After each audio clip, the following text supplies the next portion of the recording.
Una vera bomba è esplosa questa sera a Napoli, e i tifosi sono già in fermento.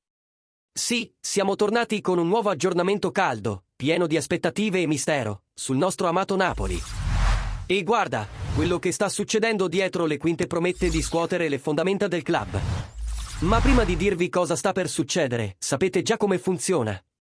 Mettete subito un like e iscrivetevi al canale. Perché qui riceverete tutte le notizie in anteprima e con l'intensità che meritate. Ora fate un respiro profondo, perché dietro le quinte del Napoli l'atmosfera è bollente.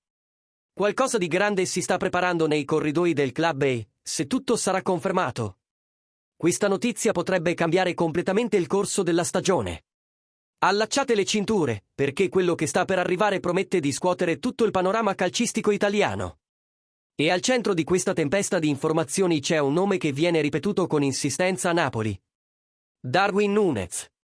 Secondo il giornalista Fabrizio Romano, esperto di calciomercato e punto di riferimento globale quando si tratta di dietro le quinte del calcio, l'attaccante uruguaiano è la vera ossessione del Napoli per guidare il reparto offensivo nella prossima stagione.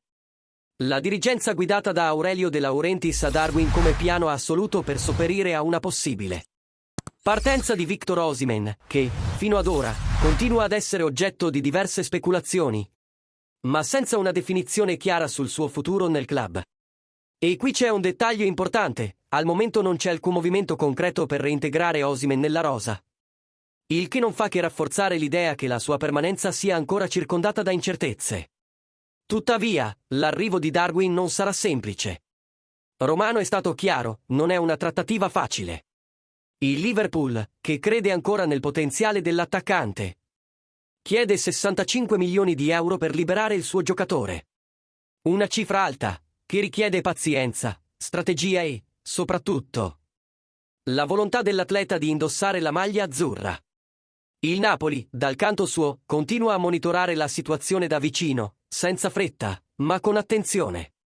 E anche se non siamo ancora in fase di chiusura, il nome di Darwin rimane in cima alla lista dei desideri di Antonio Conte, che vuole un attaccante esplosivo, fisico, intenso e con esperienza internazionale. Esattamente il profilo dell'uruguaiano. Ora la parola passa a voi, tifosi azzurri. Darwin Núñez sarebbe il sostituto ideale di Osimhen? Credete che valga la pena investire 65 milioni per questo attaccante? O il club dovrebbe guardare ad altri nomi sul mercato?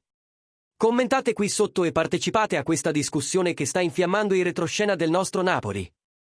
E se ti è piaciuta questa analisi completa direttamente dal cuore del mercato, non dimenticare di lasciare un super grazie per rafforzare il canale.